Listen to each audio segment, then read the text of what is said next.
رہی تھی یہ مائیں، دفن اب نہیں ہوگی بیٹیاں مدینے میں، دفن اب نہیں ہوگی بیٹیاں مدینے میں۔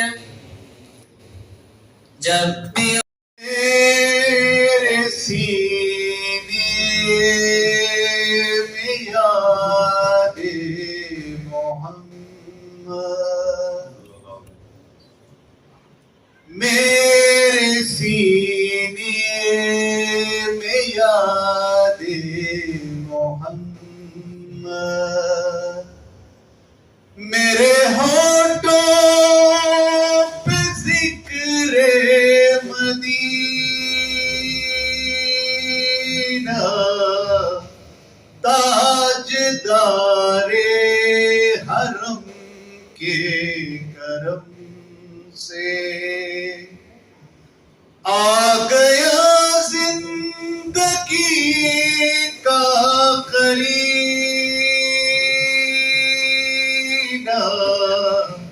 میرے سینے میں یاد محمد،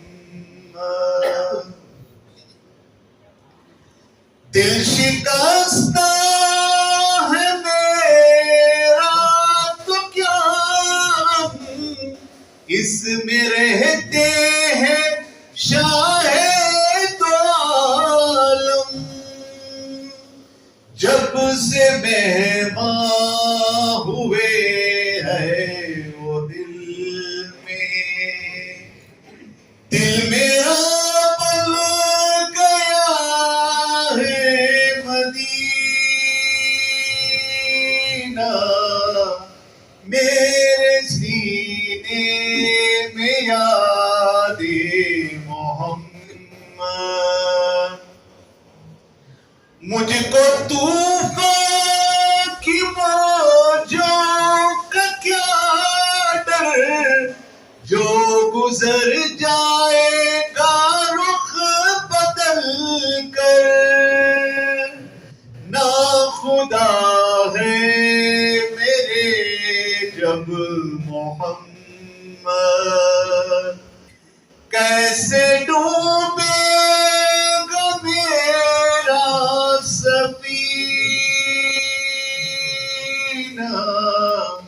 میرے سینے میں یاد محمد۔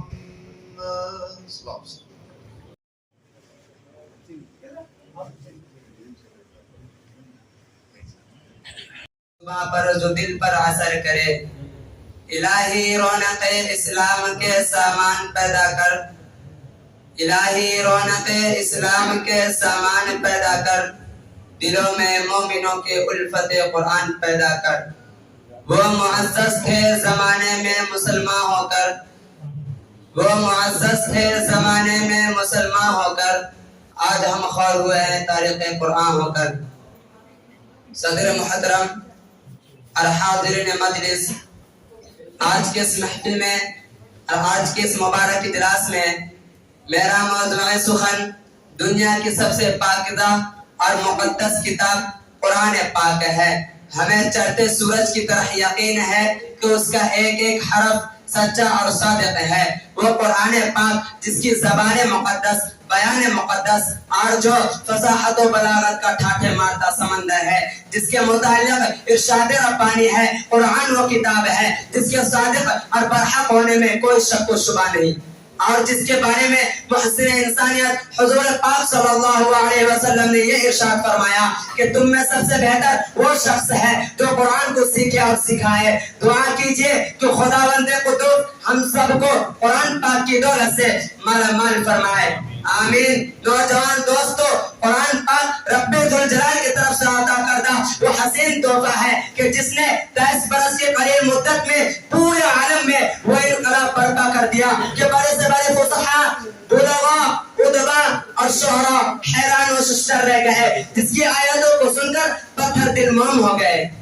دوستو یہی وہ قرآن ہے جو رہتی دنیا تک کے انسانوں کے لیے سراپا ہدایت و رحمت ہے. یہی وہ قرآن ہے جس نے رسول کی رسالت کو اعزاز بخشا. یہی وہ قرآن ہے جس نے پس مردہ گروہ کو تعزیت بخشی. ہاں یہی وہ قرآن ہے جس کی برکت سے عزت و رفعت کے شامیانے کر گئے. یہی وہ قرآن ہے جس کے بدولت محبوب حقیقی کی رضا نصیب ہوتی ہے. یہی وہ قرآن ہے جو سچائی اور امانت داری کا درس دیتا ہے. یہی وہ قرآن ہے جس کی بدولت عمر فاروق رضی اللہ عنہ کو ایمان نصیب ہوا. یہی وہ قرآن ہے جس کی نظیر پیش کرنے سے ساری دنیا عاجز و قاصر رہے. یہی وہ قرآن ہے جس کا مثل پیش کرنے سے عرب کے فصیح بلیغ زبان داری کا دعویٰ کرنے والوں نے گھٹنے ٹیک دیے. یہی وہ قرآن ہے جس نے ضلالت و گمراہی کی دلدل میں پھنسی ہوئی انسانیت کو رشد و ہدایت کا پیغام سنایا. یہی وہ قرآن ہے جس کی حفاظت کا وعدہ خود کائنات نے فرمایا. یہی وہ قرآن ہے جس کی تلاوت میں دلوں کے واسطے فرحت بشاشت کا سامان ہے. یہی وہ قرآن ہے جس نے دہین قوتوں کو دلا بخشا. یہی وہ قرآن ہے جس کی برکت سے اترے چمن میں بہار پیدا ہوئی. محترم حضرات،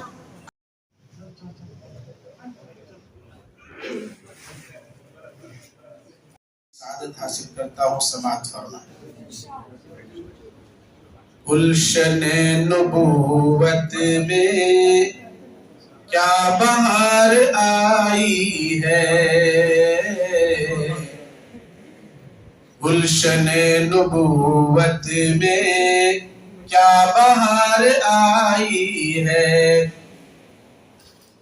گلشن نبوت میں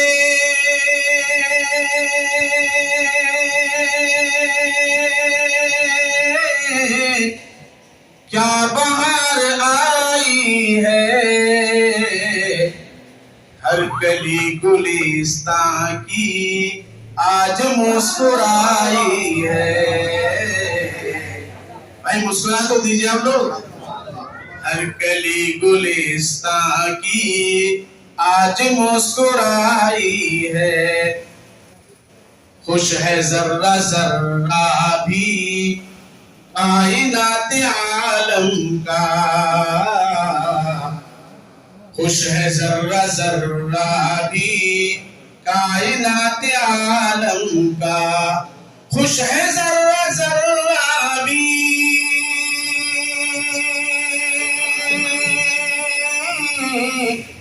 کائنات عالم کا، بن کے رحمت عالم ذات ان کی آئی ہے، بن کے رحمت عالم ذات ان کی آئی ہے. تیری خوش نصیبی کا اے حلیمہ کیا کہنا،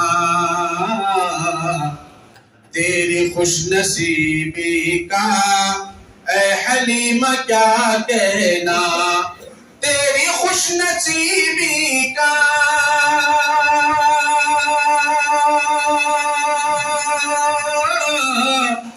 اے حلیمہ کیا کہنا، تو جہاں کے سلطان کو آج تو جو پائی ہے، تو جہاں کے سلطان کو آج تو جو پائی ہے، گلشن نبوت میں کیا بہار آئی ہے. کتاب میں لکھا ہے کہ ایک شخص نے یہ حدیث سنی تو اس نے کہا کہ میں پوری مسجد اکیلے بناؤں گا، اس میں کسی کو شریک نہیں کروں گا. تو اس نے خود زمین خریدی اور خود اپنے محنت کے پیسے سے سارے سامان خریدے، اکیلے اللہ کے گھر کو بنایا، پوری مسجد بنائی اس نے، جس قدر بھی ہو سکتا تھا محنت کر کے اس کی حیثیت کے مطابق اس نے بنائی. جب اس کا انتقال ہو گیا تو اللہ تعالیٰ نے کہا کہ میرا تو میرے نبی نے فرمایا ہے تو اس کے مطابق میں نے تمہارے لیے جنت میں گھر بنا دی، تم نے دنیا میں مسجد بنائی کہ اللہ کے لیے جو گھر بنایا مسجد بنائے تو میں جنت میں گھر بناتا ہوں، یہ محل ہے تمہارا، یہ تم نے دنیا میں محنت کی، یہ محل ہے. وہ جب دیکھا تو سامنے سیم ایک محل تھا جنت کا، بہت ہی شاندار، ویسے ہی گھر تھا جنت میں. تو اس نے پوچھا کہ ایسا سیم ایک محل ہے، یہ کس کا ہے؟ تو کہا کہ یہ اس کا ہے جس نے مسجد بنانے میں تمہاری مدد کی تھی۔ اس نے کہا کسی نے مدد نہیں کی، میں نے زمین خریدی اور میں نے محنت کر کے پیسہ کمایا اور پھر میں نے اپنے ہاتھوں سے بنایا ہے، کسی مزدور کو بھی میں نے نہیں رکھا، ایک ذرا کسی سے مدد میں نے نہیں لی۔ تو پھر اللہ کے نے کب کہا کہ میرے بندے یاد کر کے ایک اینٹ لے کر جب تو آ رہا تھا تو ایک اینٹ گر گئی تھی، ایک بندہ دوڑا ہوا آیا کہ اللہ کے گھر کے لیے یہ اینٹ ڈھو کر لے جا رہا ہے، اللہ کے گھر کی محبت میں دوڑ کر اس نے اینٹ اٹھا کر تمہارے سر پہ رکھا تھا؟ ہاں وہ تو رکھا تھا۔ کہا اللہ اتنے سخی ہیں، اتنے فیاض ہیں کہ اللہ نے اس کے لیے بھی محل بنا دیا۔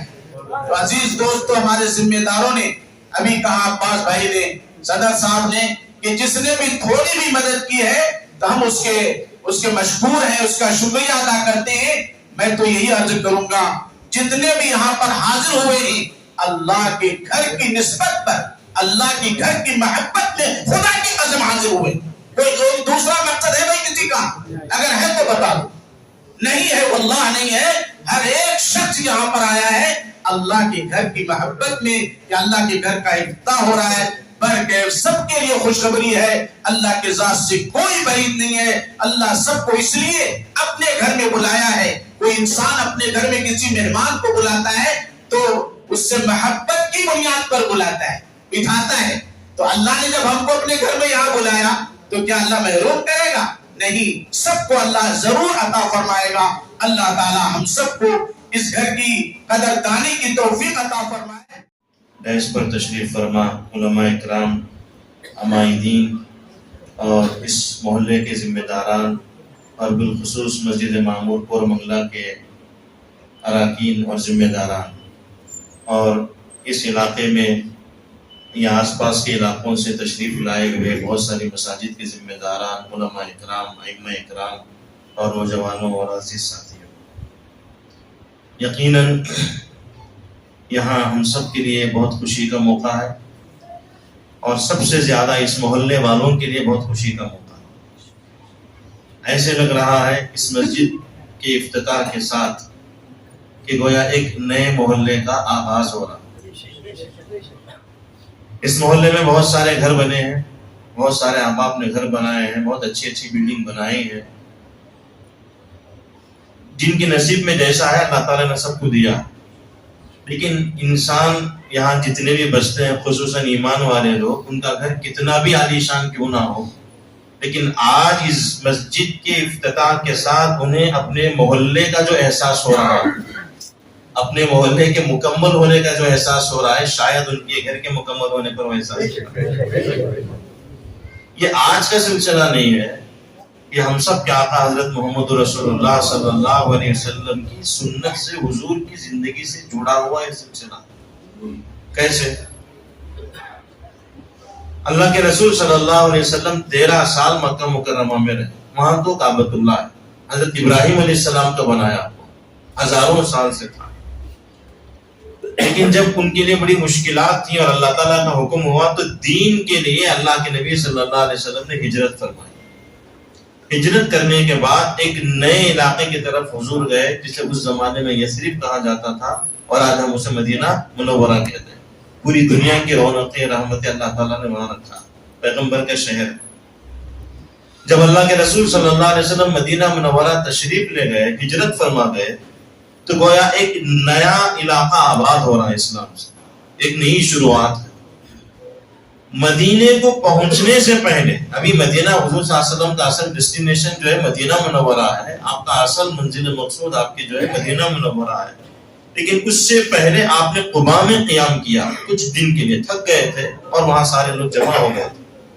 اب اس کے بعد حضور صلی اللہ علیہ وسلم جا رہے ہیں مدینہ منورہ، لیکن قباء میں قیام کے درمیان اللہ کے رسول صلی اللہ علیہ وسلم نے سب سے پہلی دنیا کی مسجد کی بنیاد حضور نے رکھی اور مسجد تعمیر۔ کیا بتانے کے لیے کہ یہاں کچھ مسلمان جمع ہیں، آباد ہیں، اب ان کی اصل آبادی یہ ہے کہ یہاں ایک اللہ کا گھر بننا چاہیے۔ حضور صلی اللہ علیہ وسلم نے اس مسجد کو بنایا، مسجد قباء، آج بھی جو حضرات حج یا عمرے کے سفر پر جاتے ہیں تو زیارتوں میں مسجد قباء میں ضرور جاتے ہیں اور وہاں نماز ادا کرتے ہیں۔ پھر اس کے بعد اللہ کے رسول صلی اللہ علیہ وسلم مدینہ منورہ تشریف لائے، اور مدینہ آنے کے بعد جب مسجد نبوی کی بنیاد رہی، مسجد نبوی بنانا چاہ رہے تھے پیغمبر، سب سے پہلے حضور صلی اللہ علیہ وسلم نے مسجد نبوی کی بنیاد رکھی۔ کیسے؟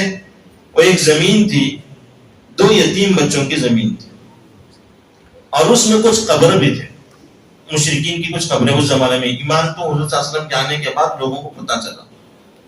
اب وہ جو زمین تھی، اللہ کے رسول صلی اللہ علیہ وسلم جب مدینے میں داخل ہوئے، اونٹ پر سوار تھے، ہر گھر والے کی یہ خواہش تھی، ہر مدینے کے فرد کی یہ خواہش تھی کہ حضور کا قیام میرے گھر میں ہونا چاہیے۔ حضور تو آئے ہیں، حضور صلی اللہ علیہ وسلم کہیں تو قیام کریں گے، لیکن آپ نے فرمایا کہ اونٹنی کو چھوڑ دو، جہاں وہ بیٹھے گی وہاں میرا قیام ہو۔ چنانچہ اونٹنی کو چھوڑ دیا گیا، اور یہ اونٹنی جا کر ایک جگہ بیٹھ گئی، اور پھر اس کے بعد حضور صلی اللہ علیہ وسلم کے اترنے سے پہلے پھر وہ کھڑی ہو گئی، اور پھر جا کر ایک اور جگہ بیٹھ گئی، جہاں بیٹھی وہاں حضور صلی اللہ علیہ وسلم اترے۔ وہ ایک صحابی رسول حضرت ابو ایوب انصاری رضی اللہ تعالیٰ عنہ کا مکان تھا، چنانچہ ان کے مکان میں حضور صلی اللہ علیہ وسلم نے قیام فرمایا۔ کہ پہلی مرتبہ جو اونٹنی بیٹھ کر اٹھی تھی وہ جگہ تھی جہاں مسجد نبوی کی تعمیر۔ حضور صلی اللہ علیہ وسلم نے فرمایا کہ یہ جو جگہ ہے، اس جگہ میں ہم کیا بنائیں گے؟ مسجد بنائیں گے، مسجد نبوی۔ آج کی یہ جو مسجد ہے یہ اسی سے جڑی ہوئی ہے، اور صرف اس دنیا میں نہیں، قیامت کے دن بھی جب قیامت قائم ہوگی، وہ جگہیں جہاں جہاں مسجدیں آباد ہیں یا جہاں مسجدیں بنائی گئی، وہ ساری جگہیں اللہ تعالیٰ جمع کر کے اپنے پاس رکھ لے گا۔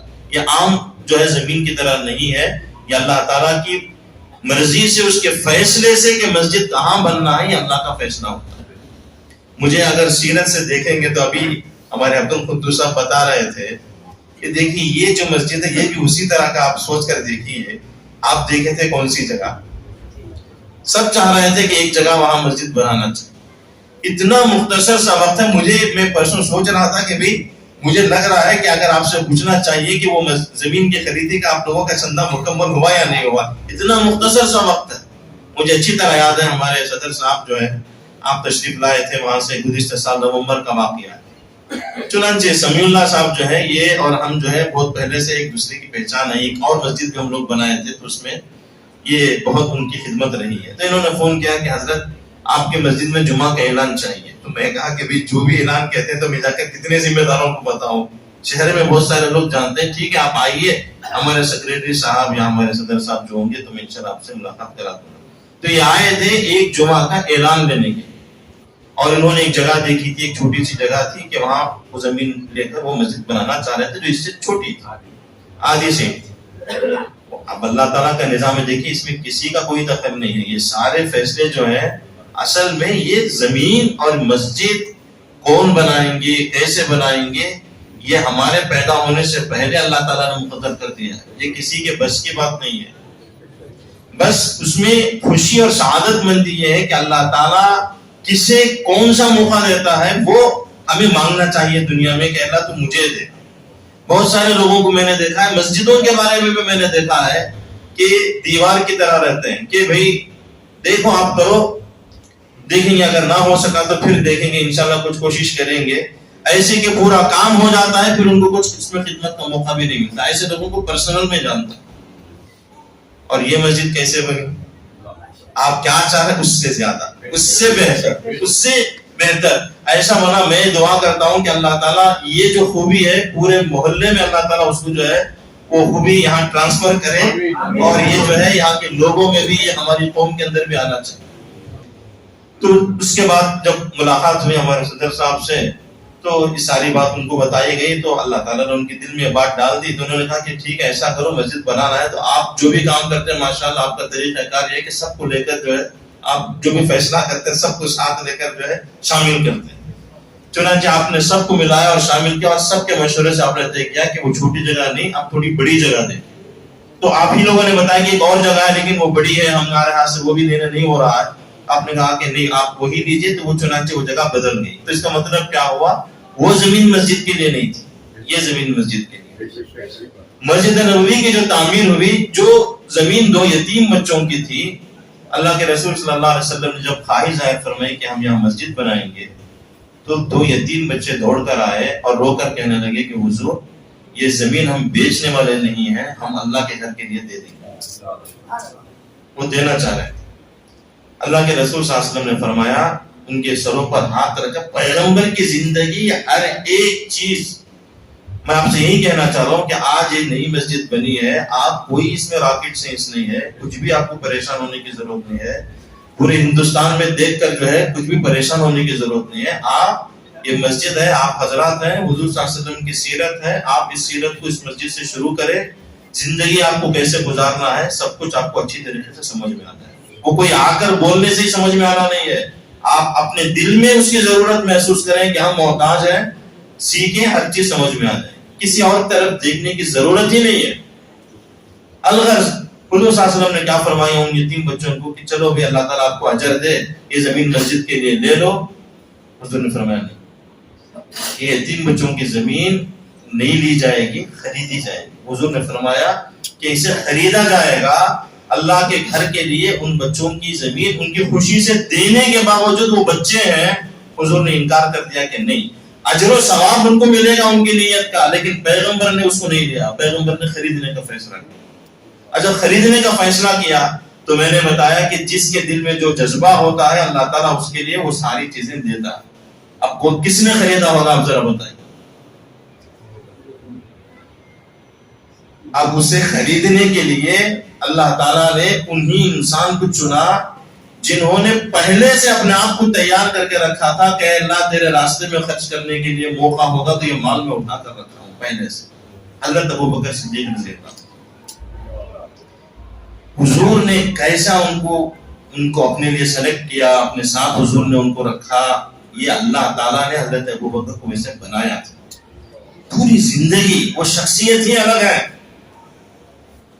حضرت ابوبکر رضی اللہ تعالیٰ عنہ شروع سے جس دن سے وہ مسلمان ہوئے اس دن سے ہم دیکھیں گے ان کی زندگی کے خون کے خطرے میں وہ سچائی تھی. پیغمبر کے لیے، اسلام کے لیے ان کا جو کمٹمنٹ تھا وہ اتنا پکا سچا تھا کہ ان کی زندگی اس کے لیے گواہ ہے. مثال جب مکے کے شروع کے دور میں جب وہ جا رہے تھے، مکے میں گزرتے تھے، تو ایک مرتبہ جا رہے تھے، گھر کے اندر سے آواز آ رہی تھی، کوئی رو رہا ہے، تڑپ رہا ہے. حضرت ابوبکر رضی اللہ عنہ کے کانوں میں آواز آئی.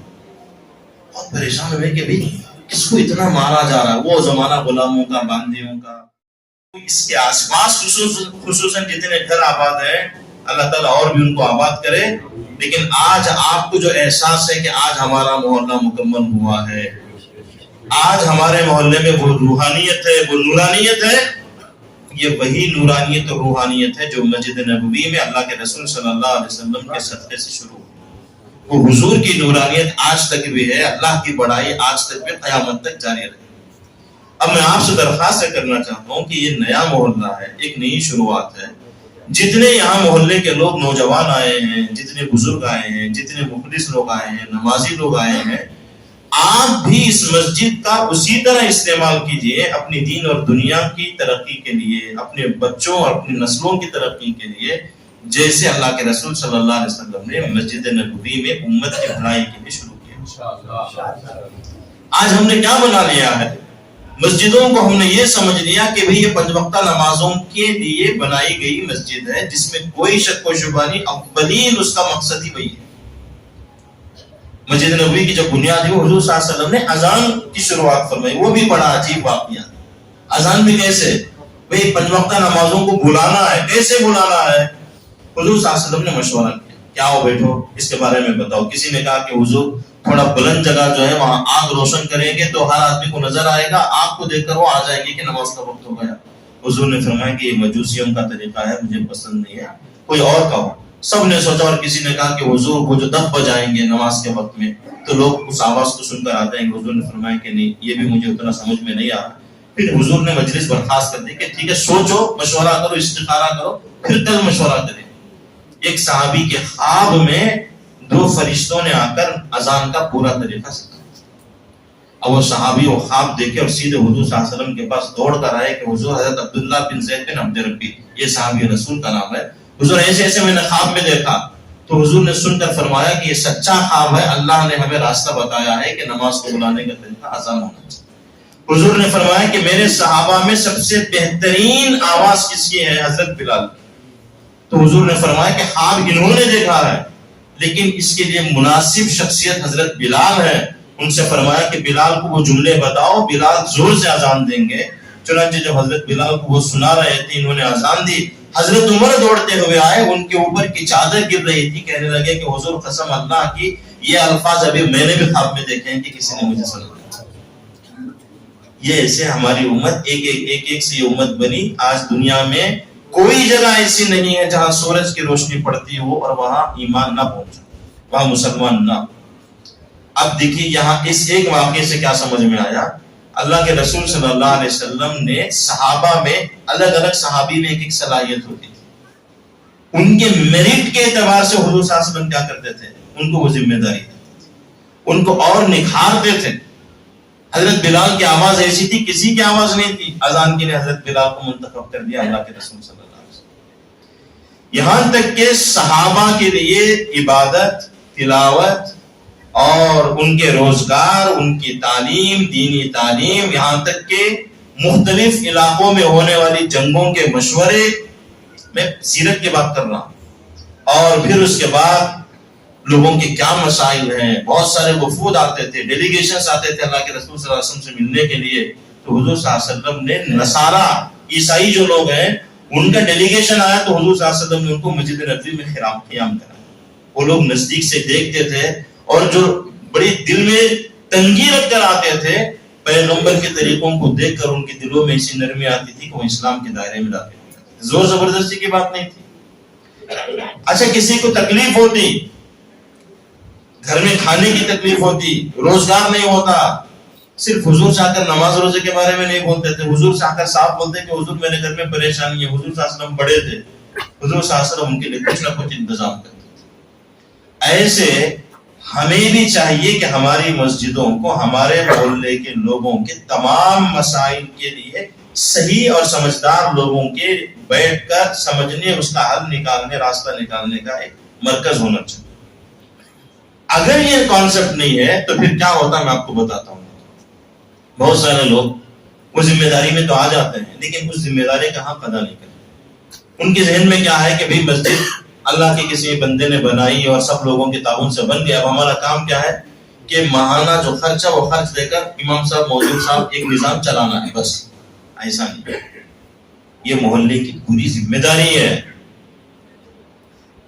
شہر میں ایک اہم عہدے پر ایک صاحب موجود ہے, میرے وہ ایک ڈپارٹمنٹ میں ہے, میرے دوست ہیں. تو انہوں نے ایک مرتبہ کہا کہ مولانا ہمارے مسلمان نوجوان جو بچے ہیں, آج بہت سارے دوسرے بھی ہیں لیکن ہمیں بڑی فکر ہوتی ہے کہ ڈرگس کا بڑا معاملہ ہے, اس کے بارے میں بہت غور و فکر کرنا چاہیے. آپ کچھ جمع کیجئے بہت سارے لوگوں کو, ان کے سامنے بتائیں گے کہ اس کی برائیاں کیا ہیں, اس کے بارے میں ان کے اندر شعور بیدار کریں. تو میں نے کہا کہ نہیں, اس کے لیے الگ سے کرنا مشکل ہے. ایک ریہیبلیٹیشن سینٹر جو ہے ریہاب چلا رہے ہیں ہمارے پہچان کے, میں قریب میں انہوں نے علماء کو بلایا تھا, مجھے بھی انہوں نے بلایا تھا. میں ان سے بات کرتا ہوں کہ وہ آس پاس کے مسجد والوں کو جمع کریں گے, ذمہ داروں کو, آپ وہاں جا کر بات کریں. انہوں نے کہا کہ ٹھیک ہے. میں ان ذمہ دار سے بات کیا اور کہا کہ بھئی ایسا ایسا ہے, آپ تھوڑا جمع کیجیے. تو انہوں نے کہا کہ مفتی صاحب, اس سے پہلے میں نے اس کی کوشش کی تھی, 50 مسجد کے لوگوں کو میں نے بلایا تھا, 50 مسجد کے ذمہ داروں کے اعتبار سے ہم نے کھانا بھی بنایا تھا, سارے انتظامات کر لیے تھے, اتوار کا دن تھا, لیکن 2 مسجد کے لوگ آئے. اس لیے کہ ان ذمہ داروں میں اس کا شعور یہ نہیں ہے کہ یہ ہماری ذمہ داری ہے کہ محلے کے ہمارے ایسے بچوں کے بارے میں فکر کر. اگر نہیں سوچیں گے, کوئی دنیا میں نہیں سوچے گا. ہم انسان کی شروعات اپنے گھر کو سنبھالے, مسجد ہے محلے کے, محلے کو سنبھالے. اگر یہ ترتیب آ گئی تو پورا شہر سدھر جائے گا, پوری ریاست, پورا ملک سدھر جائے گا. ہم لوگ گھر کو چھوڑ کر, محلے کو چھوڑ کر پوری دنیا کی فکر کریں گے تو نہ ادھر سدھار آئے گا نہ ادھر سدھار آئے گا. میں جس مسجد میں ابھی ہوں, مسجد معمول پورا منگلہ, یہاں پرانی بات ہے, 6 پیپرز ہیں, سبجیکٹس ہیں, ایک میں آپ 100 کو 100 آ جائے لیکن بقیہ میں فیل ہو جائیں, کبھی ترقی کامیاب نہیں ہوں گے. قوم نیک آپ کتنا بھی بنا لیں لیکن ہر میدان میں جب تک بہتری نہیں لائیں گے, قوم ترقی کرنا مشکل ہے. ان کے اندر شعور لائیں, بیداری لائیں, سمجھداری لائیں. میں امید کرتا ہوں چونکہ وقت بھی زیادہ ہو گیا ہے, میں مناسب نہیں سمجھتا, ہماری ہوگی, بہت آبادی ہوگی. اللہ تعالیٰ